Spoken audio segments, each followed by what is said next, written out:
He froze, his 3 sons laughing, soaking wet inside his kitchen sink, her hands in the water. And in that second, everything he thought he controlled shattered. Brian Churchill was a 45-year-old widower who hadn't been home in 2 weeks. 18 months ago, his wife died. Just like that, no warning. And he did what broken men do. When grief becomes unbearable, he ran. Not physically, but emotionally, he disappeared. He hired nannies to raise his 3-year-old triplets, Jason, James, and John. He worked constantly, traveled endlessly, convinced himself that providing was the same as being present. But deep down, he knew the truth. His sons barely recognized him anymore. It was a cold October night when he came home 3 days early from London. No warning, no phone call.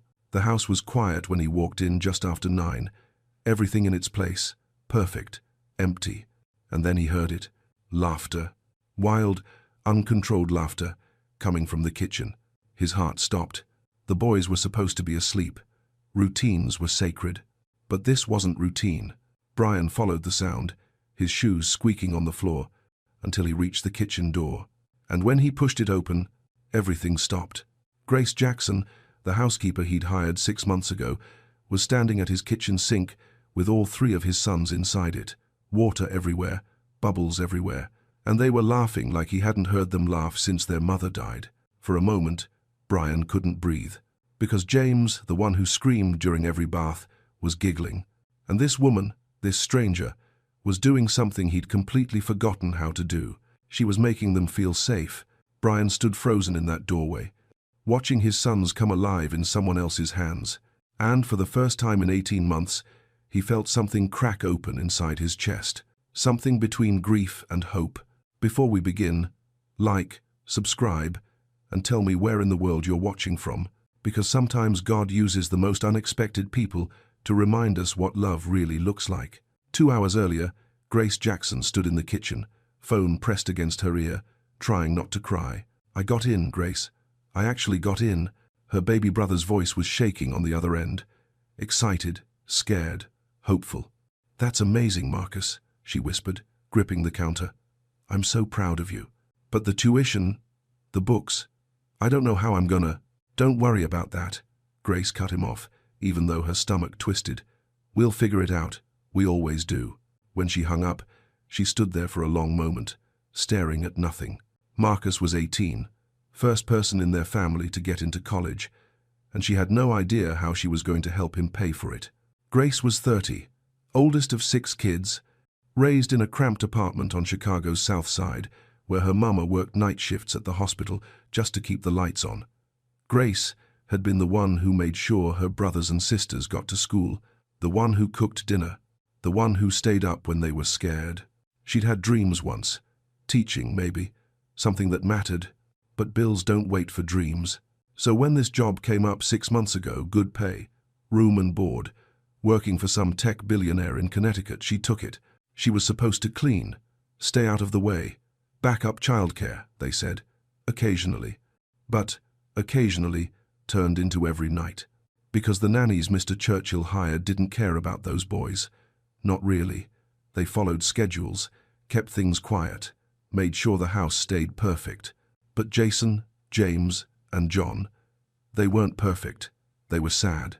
And Grace knew what sad looked like in a child's eyes. "Grace?" She turned. James was standing in the doorway in his pajamas, clutching his stuffed bear, tears streaming down his face. "Hey, baby." She knelt down. "What's wrong?" "Miss Angela left," he whispered.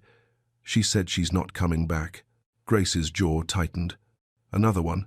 That was the 3rd nanny this month. And it's bath time." James's voice cracked.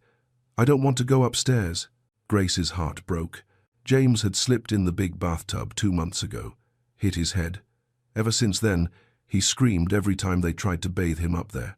The nannies would force him anyway, holding him down while he cried, saying it was for his own good. Grace hated it. "Come here." She pulled him close, feeling his little body shake. "What if we don't use the big tub tonight?" He looked up at her, confused. "But Mr. Churchill says..." "Mr. Churchill's not here," Grace said gently. "And you know what? I think we can make bath time fun. You trust me?" James nodded. 10 minutes later, all 3 boys were in the kitchen sink. Grace had filled it with warm water and bubbles. She rolled up her sleeves, put on some old Motown song her mama used to sing, and turned the whole thing into a game. Jason wanted a bubble beard. John wanted to be a sea captain. And James? James was laughing. Actually laughing. Grace stood there with her hands in the water, singing, making up silly voices, and watching these 3 little boys forget just for a moment that they were sad. And that's when the door opened. That's when Brian Churchill walked in. That's when Grace's whole world stopped. Because the look on his face wasn't anger. It was something worse. It was grief. For a moment, nobody moved. Grace stood frozen at the sink, water dripping from her hands. The boys turned toward the doorway, eyes wide. "Daddy," Jason said it first. Then all 3 of them scrambled out of the sink, soaking wet, running straight to him. Brian dropped to his knees without thinking, catching them as they crashed into him. Their wet pajamas soaked through his suit, but he didn't care. He wrapped his arms around all 3 at once, holding them tighter than he had in months. "I missed you," he whispered, his voice rough. "You're home early," John said, pulling back to look at him. "Are you staying?" Brian hesitated. "Yeah, I'm staying. Can you hear the jungle story?" James tugged on his sleeve. "Grace tells it every night. There's a lion and a moon and—" "Okay, okay." Grace's voice cut through gently. She was drying her hands on a towel, not quite meeting Brian's eyes. "Bath time's over. Let's get you boys into bed." "But Daddy just got here," Jason protested. "And Daddy will still be here in the morning," Grace said, her tone kind but firm. "Come on, let's go." The boys groaned but obeyed, trailing after her toward the stairs. Brian stood slowly, watching them go. At the doorway, Grace paused, turned back. "Mr. Churchill," her voice was steady, but he could see tension in her shoulders. "I can explain." "After they're asleep," Brian said quietly. "Meet me in the study." She nodded and disappeared down the hall. 30 minutes later, Grace knocked on the study door. "Come in." She stepped inside, her hair pulled back now, her shirt changed. Professional, guarded. Brian was standing by the window, looking out at the rain. He didn't turn around. "The kitchen sink," he said. Grace took a breath. "James is terrified of the bathtub upstairs. He slipped 2 months ago. Ever since then, he screams every time we try to. So, you put all 3 of them in my kitchen sink?" "Yes." Brian finally turned. His face was unreadable. "That's not protocol." "No," Grace said. "It's not. The nannies I hire follow specific procedures. There are bathrooms upstairs for a reason." Grace met his gaze. "With respect, Mr. Churchill, your procedures were making your son cry himself to sleep every night." The words hung in the air. Brian's jaw tightened. "You're saying I don't know what's best for my own children. I'm saying James needed to feel safe." Grace's voice softened. "And in that kitchen, with me right there, he did, for the first time in weeks." Brian stared at her, and for just a second, something in his expression cracked. "When's the last time you gave them a bath?" Grace asked quietly. The question landed like a punch. Brian looked away. "I provide them with everything they need. Everything except you." Silence. Brian walked to his desk, gripping the edge of it. His knuckles went white. "You don't know what it's like," he said, his voice low. "To look at them and see her, to feel like every time you try, you're just failing." Grace's expression softened. "Maybe, but they don't need you to be perfect, Mr. Churchill. They just need you to be there." Brian closed his eyes, and when he opened them again, his voice was quieter, vulnerable. "Show me," he said. "Tomorrow night. Show me what you do." Grace blinked, surprised. "You want to join bath time?" "I want to understand." She nodded slowly.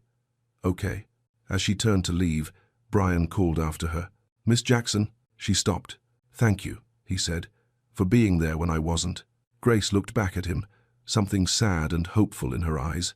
"They're waiting for you to be there too." And then she was gone. The next evening, Brian came home at 6. The boys were in the kitchen with Grace when he walked in. They looked up from their coloring books, shocked. "Daddy?" John's crayon stopped mid-stroke. "You're home." "I said I would be." Brian set his briefcase down, feeling awkward in his own house. "What are you guys doing?" "Coloring." Jason held up a page covered in wild purple scribbles. "Look, it's a dinosaur." Brian studied it. That's very creative. Grace glanced at him from the stove. Dinner's almost ready. Chicken nuggets and mac and cheese. Can I help? She paused, surprised, then nodded. Sure. Can you cut up those apples? Thin slices. James won't eat them if they're chunky. Brian moved to the counter, picked up the knife, and started cutting. Too thick. He tried again. Thinner, Grace said gently, stepping beside him. Like this. Her hand guided his for just a second. Then she pulled back. Got it, Brian muttered. Jason giggled. Daddy doesn't know how to cook. Then I guess I need to learn, Brian said. Dinner was chaos. Spilled milk. Arguments over who got the blue plate. Jason singing with his mouth full. John dropping a nugget on the floor and picking it up to eat it anyway. Brian watched Grace handle it all with ease, redirecting, laughing, keeping things moving without ever raising her voice. He felt completely out of place, but he stayed. At 7:30, Grace led the boys to the kitchen. Bath time, she announced. James's face fell. In the sink again? If that's okay with your dad. 3 pairs of eyes turned to Brian. He cleared his throat. Yeah, the sink's fine. James's whole body relaxed. Grace filled the sink with warm water, added bubbles, and lifted James in first. I'm right here, buddy. James smiled. Brian stood back, watching, still unsure. Want to help with Jason? Grace asked. Brian stepped forward. Jason looked up at him, waiting. Okay, Brian said, his hands stiff. Let's get you in there. He lifted Jason carefully, like he might break. Set him down in the bubbles next to James. It's warm, Daddy, Jason said. Good. That's good. Grace handed him a washcloth. Just wash his hair, make it fun. Brian wet Jason's hair, applied shampoo. His hands were clumsy, uncertain, and then by accident he made the soap stand up in a mohawk. John burst out laughing. Jason looks like a punk rocker. Brian blinked. Then something loosened in his chest. He leaned into it. Yeah? What about this? He sculpted James's hair into spikes. The boys dissolved into giggles. Do, John! Do, John! They shouted. Brian made John's hair stick straight up. All 3 boys were laughing so hard they could barely breathe. And Brian, for the first time in 18 months, laughed with them. Really laughed. Grace stepped back, watching, a small smile on her face. This was what they needed. What he needed. After the boys were asleep, Brian found Grace cleaning the kitchen. Water was everywhere, towels in a pile. He grabbed one and started drying the counter. You don't have to. I want to. They worked in silence for a moment. Then Brian spoke, his voice quiet. I haven't heard them laugh like that since Catherine died. Grace stopped wiping. They've been waiting for you. I thought I was doing the right thing, giving them stability, the best of everything. You were protecting yourself, Grace said gently. But they don't need protection from you. They need you. Brian set the towel down, his throat tight. When it's just us, call me Brian.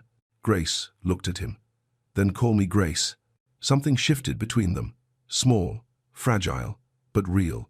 That night, Brian stood outside the boys' room, listening to them sleep talk about Daddy's funny bubbles. His chest ached. But this time, it didn't feel like grief. It felt like something thawing. 2 weeks passed. Brian came home every night by 6, sometimes earlier. He cancelled trips, rescheduled meetings, told his assistant that his evenings were no longer negotiable. The boys noticed. They started running to the door when they heard his car. Started asking, Is Daddy coming to dinner? Started including him in their games. And Brian? He started learning. That James needed his toast cut into triangles. That Jason's stuffed elephant had to sit on the left side of his pillow. That John hummed when he was thinking hard about something. Small things, things a father should know. Grace watched it all happen, watched Brian slowly come back to life, watched the distance between him and his sons shrink a little more each day. And somewhere in the middle of bubble baths and bedtime stories, something else started happening. Something neither of them said out loud. The way Brian's hand would brush hers when they were folding laundry. The way Grace would catch him looking at her across the kitchen. The way they'd linger in the doorway after the boys fell asleep, talking about nothing and everything. It scared her, because she knew it couldn't last.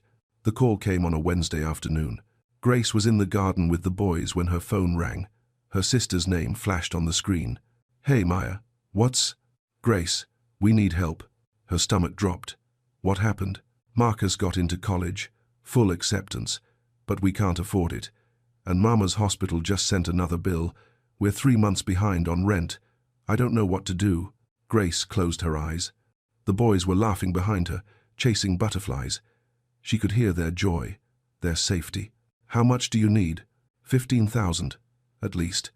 Grace, I'm sorry. I know you're doing everything you can, but I'll figure it out. When she hung up, she stood there for a long time, staring at nothing. $15,000. She did the math in her head. Her salary barely covered it. She'd have to take a second job, which meant leaving Connecticut, which meant leaving them. That night, Grace was quiet during dinner. Grace, are you sad? Jason asked, tilting his head. She forced a smile. No, baby. Just tired. But Brian saw through it. After the boys were asleep, he found her in the kitchen. What's wrong? Nothing. Just family stuff. Grace. She looked up at him, and for a moment, she almost told him, almost let herself lean on someone else for once. But then she remembered who he was, what she was. He was a billionaire. She was the help. It's fine, she said. I can handle it. Brian didn't push. But the worry stayed in his eyes. Late that night, Grace sat at the small desk in her room above the garage. She pulled out a piece of paper, stared at it for a long time. Then she started writing. Dear Mr. Churchill, it is with deep regret that I must resign my position, effective 2 weeks from today. Her hand shook. This has been the most meaningful work of my life. Your sons will always hold a piece of my heart. Tears fell onto the paper. But my family needs me, and I cannot be in 2 places at once. She signed it, folded it, left it on his desk before she could change her mind. The next morning, Grace went through the motions, made breakfast, played with the boys, pretended her heart wasn't breaking, and at noon, Brian found the letter. He read it once, twice, 3 times. Then he sat down at his desk, the letter crumpled in his fist, and realized something that terrified him. This wasn't just about the boys anymore. He needed her too. Brian cancelled his afternoon meetings. He sat in his study, staring at Grace's resignation letter, and felt something inside him collapse. Effective 2 weeks from today. 2 weeks. 14 days before his sons lost the only person who'd made them feel safe again. Before they went back to being quiet, withdrawn, alone. Before he lost. Brian stopped himself. But the thought had already surfaced, and once it was there, he couldn't push it back down. This wasn't just about the boys. He found her in the garden that afternoon. The boys were napping. Grace was sitting on the bench under the oak tree, staring at nothing. She didn't hear him approach. Grace. She turned, startled, stood up quickly. Mr. Churchill, I was just... Why didn't you tell me? She froze. Brian held up the letter. Your family, the money. Why didn't you say anything? Grace looked away. Because it's not your problem. Not my... Brian stopped himself, took a breath. You're leaving because you need $15,000. I'm leaving because my family needs me. Her voice was steady, but he could hear the pain underneath. My brother got into college. My mama's drowning in medical bills. I'm the oldest. This is what I do. So you're just going to walk away? From the boys? From... He stopped. From what? Grace's eyes met his. Brian didn't answer. Couldn't. Because what was he supposed to say? That somewhere between bubble baths and midnight conversations she'd become essential? That the thought of her leaving felt like losing Catherine all over again?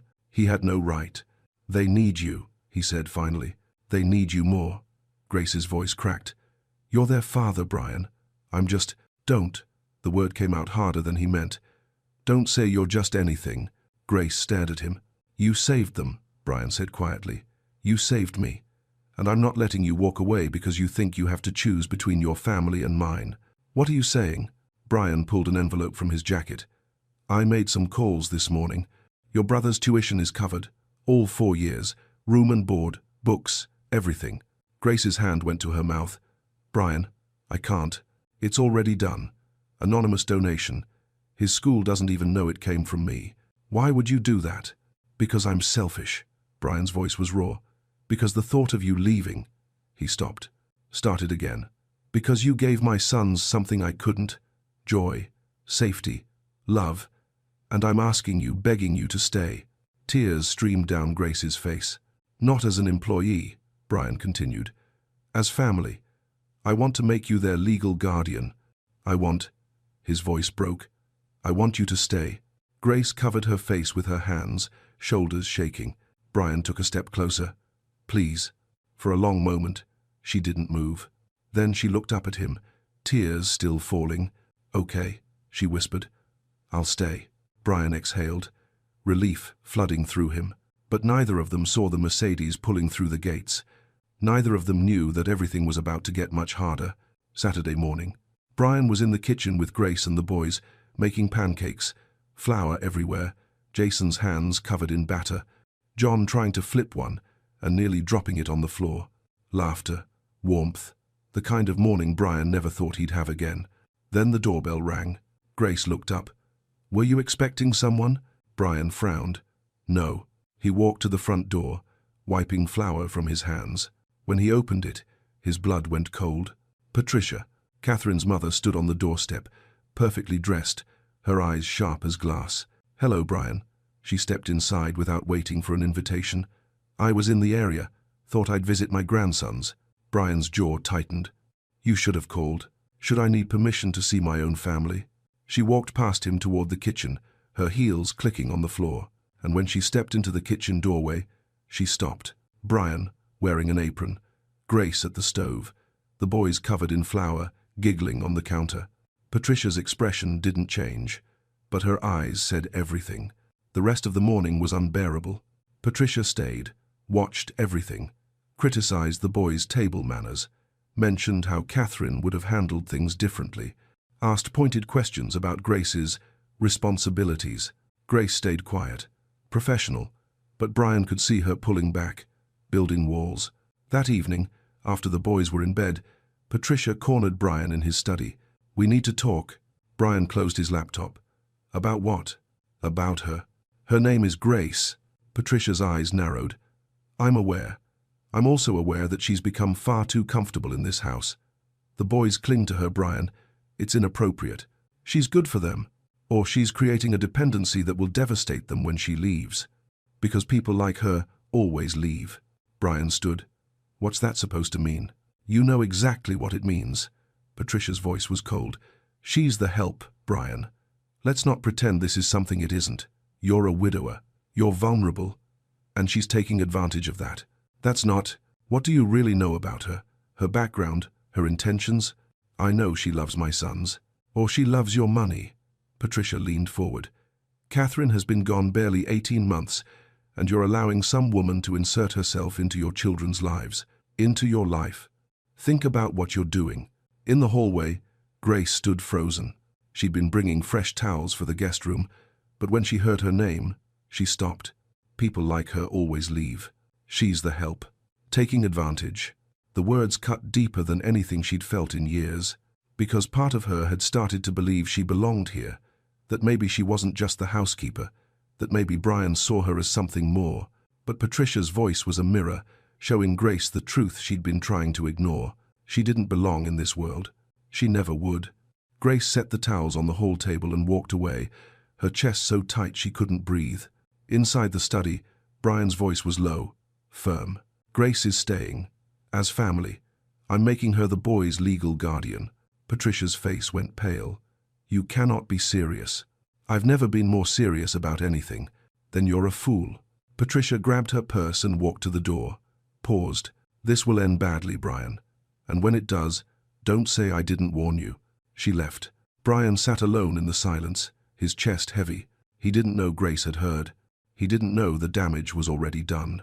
The next morning, something was different. Grace was in the kitchen when Brian came down. She had breakfast ready. The boys were eating. Everything looked normal, but it wasn't. Good morning, Brian said. Good morning, Mr. Churchill. Her voice was polite, distant. Mr. Churchill, not Brian. He felt the shift immediately, like a door had closed between them. The rest of the day was the same. Grace stayed professional, did her job, played with the boys. But there was a wall now, something she'd put up overnight that Brian couldn't reach through. At dinner, he tried. Grace, about yesterday, my mother-in-law. It's fine. She didn't look at him. She has every right to be concerned about her grandchildren. That's not what I... Excuse me, I need to start their bath. She left the room before he could finish. That night, Grace stood at the kitchen sink, the same sink where everything had started, and felt her heart breaking. She'd been foolish. So foolish. For 2 weeks, she'd let herself believe in something that didn't exist, that she could be part of this family, that Brian saw her as more than just the help. But Patricia's words had torn that illusion apart. She's the help, Brian. Let's not pretend this is something it isn't. Grace looked down at her hands in the soapy water and realized the truth. No matter how much the boys loved her, no matter how much she'd started to feel at home here, she would never truly belong. Not in this world. Not in his world. Upstairs, the boys sensed it too. "Why is Grace sad?" James whispered to Brian during story time. "I don't know, buddy. Did we do something wrong?" "No, you didn't do anything wrong." But John climbed into Brian's lap, looking up at him with worried eyes. "Is Grace leaving?" Brian's throat tightened. "No, she's not leaving." "Promise?" "I promise." But even as he said it, Brian felt the lie in his chest, because something had changed, and he didn't know how to fix it. Late that night, Brian stood outside Grace's door above the garage. He raised his hand to knock, then stopped. What could he say? That he'd defended her to Patricia? That didn't erase the words Grace must have heard. That didn't change the reality of who they were. A billionaire and his housekeeper. 2 different worlds that had collided for a moment, but were never meant to stay together. Brian lowered his hand, walked back to the house alone, and neither of them slept that night, both staring at the ceiling in separate rooms, feeling the weight of everything unsaid pressing down on their chests. Grace thought about leaving again, packing her bags, disappearing before this hurt any worse. Brian thought about how empty the house would feel without her, how quiet the boys would become, how much he'd come to need her presence in ways he couldn't admit. And outside, the night stretched on. Cold, dark, heavy with the kind of silence that comes right before everything falls apart. Sunday afternoon. Patricia insisted on hosting lunch. A proper meal, she said, with proper company. She invited a family from her country club, set the table with china, made everything formal and cold. The boys sat quietly, uncomfortable in their stiff clothes. Grace was in the kitchen, told to assist with serving. Brian hated it, but he didn't know how to fight his mother-in-law without making things worse. Patricia served pasta. Expensive, elegant, with shellfish. Grace was clearing plates when she saw it. Her blood went cold. "Mrs. Whitmore," she stepped forward quickly. "James can't eat that. He's allergic to shellfish." Patricia waved her off. "A little exposure builds immunity. My doctor friend told me so." "No," Grace's voice was firm. "He's severely allergic. Please don't. I think I know what's best for my grandson." Grace looked at Brian. He was about to speak when Patricia cut him off. "Grace, you're overstepping." Again. Grace backed away, her hands shaking, and James took a bite. 5 minutes later, James started scratching his throat. "Mummy." He stopped, looked confused. "Grace, my throat feels weird." Grace was at his side instantly. Hives were breaking out on his arms. His breathing was getting shallow. "James?" Brian stood, panic rising. "What's wrong?" "He's having an allergic reaction." Grace's voice was calm, but her hands moved fast. She pulled an EpiPen from her apron pocket. She'd been carrying it for months, just in case. Patricia went pale. "What are you?" Grace didn't answer. She administered the injection, steady and sure, then pulled out her phone. "This is Grace Jackson. I need an ambulance." 3-year-old boy. Severe allergic reaction. EpiPen administered. "Yes, he's breathing. We're at." Brian couldn't move, couldn't think. Just watched Grace hold James, keeping him calm, whispering to him. "You're okay, baby. I've got you. Just breathe with me. In and out." James clung to her. "Grace, scared." "I know, but you're safe. I promise." The ambulance came. Grace rode with James. Brian followed with Jason and John. At the hospital, the doctor pulled them aside. "You saved his life. Another few minutes and this could have been much worse." James was in a bed, recovering, and he wouldn't let go of Grace's hand. Jason and John sat on either side of her, pressed close. Brian stood in the doorway, watching, and something inside him shattered. This woman his mother-in-law had called the help, had been prepared, had carried an EpiPen for months against everyone's advice, had known his son better than anyone, had saved his life. Patricia appeared beside him, her face pale with guilt. She looked at Grace holding James, at the way all three boys clung to her. "I was wrong," Patricia whispered. Brian didn't respond, because he was done listening to anyone's opinion about Grace. Later, in the hospital cafeteria, Brian sat across from Grace. She looked exhausted, shaken. "I found your resignation letter," he said quietly. Grace looked down. "Brian, I'm not accepting it. Your mother-in-law made it very clear where I stand." "I don't care what she thinks." Brian leaned forward. "Grace, you saved my son's life today, but more than that, you've been saving all of us since the day you got here." Tears filled her eyes. "Stay," Brian said. "Please, not because I'm asking you to, because you want to, because you're family." Grace's voice broke. "People like me don't belong in families like yours. Then maybe I've been in the wrong family." Brian reached across the table, took her hand. "Maybe the right family is the one you choose, the one that chooses you back." Grace stared at him, tears streaming down her face. "I'm staying," she whispered, and for the first time in days, Brian breathed. 6 months later, spring came to Connecticut, bringing warmth after a long winter. The Churchill estate looked different now. Toys scattered on the lawn, drawings taped to the fridge, laughter echoing through rooms that used to feel like a museum. Brian had restructured everything. Came home by 5 every day. No weekend travel. No more running. The boys were different too. Louder, happier, more alive. And Grace? She was still there. Not as the housekeeper. Not as the help. As family. One evening, Brian stood in the kitchen doorway, watching. Grace was at the same sink where everything had started giving the boys their bath. They were 4 now. Still giggling, still splashing, still turning bath time into an adventure. But this time, Brian didn't just watch. He walked over, rolled up his sleeves, joined them. "Daddy, you're getting soaked," John squealed. "That's the point, isn't it?" Brian grinned, making bubble beards on all 3 boys.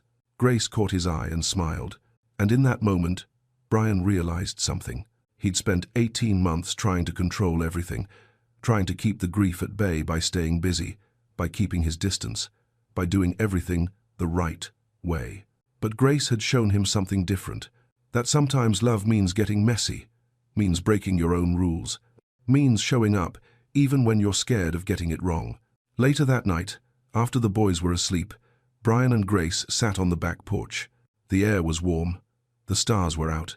"Jason drew another picture today," Grace said softly. "Yeah? 5 people this time. You, me, and the boys. He titled it, 'My Family.'" Brian's throat tightened. "Is that what we are?" Grace looked at him. "I think so. Don't you?" Brian nodded. "Yeah, I think we are." They sat in comfortable silence for a moment. Then Grace spoke quietly. "You know what I think?" "What?" "I think God knew exactly what he was doing, bringing me here, to this house, to your boys." She paused. "To you." Brian reached over, took her hand. "I think Catherine would have liked you." "Yeah?" "Yeah. She always said the best things in life come when you're not looking for them, when you stop trying to control everything and just let Grace in." Grace smiled, tears in her eyes. "Grace, that's ironic. Maybe. Or maybe it's exactly how it was supposed to be." The next morning, Brian came downstairs to find chaos in the kitchen. Grace was making pancakes with the boys, flour everywhere, batter on the counters, music playing. Pure, beautiful mess. Grace looked up, caught him watching, and laughed. "Don't just stand there. We need help." Brian walked over, and as he stepped into the noise and the laughter and the mess, he felt something he hadn't felt in years.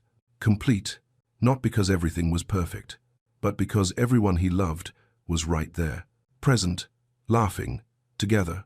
That evening, Patricia called. "How are my grandsons?" she asked, her voice softer than it used to be. "They're good, happy." A pause. Then, "And Grace, is she still there?" "She is." "Good." Patricia's voice cracked slightly. "That's good, Brian. Catherine would be proud of you." When Brian hung up, he stood there for a moment, letting those words settle. Then he walked into the living room where Grace was reading to the boys. He sat down beside them. James crawled into his lap. Jason leaned against Grace. John sprawled across both of them, And Brian closed his eyes, listening to Grace's voice, feeling his son's weight against him, and whispered a prayer he hadn't prayed in months.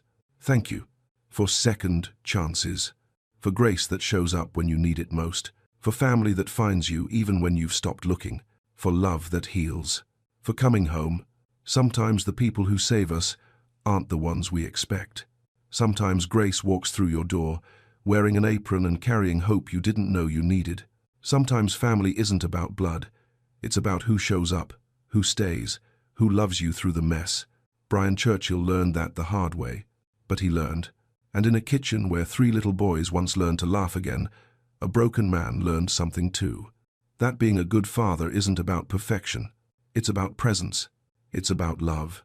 It's about grace. If this story touched something deep in your soul, I want to hear from you. Hit that like button. Subscribe if you believe in second chances. And tell me in the comments, have you ever had someone walk into your life and change everything? Share this with someone who needs to know that healing is possible, that grace is real, that sometimes God uses the most unexpected people to put broken families back together. Because maybe, just maybe, this story found you for a reason.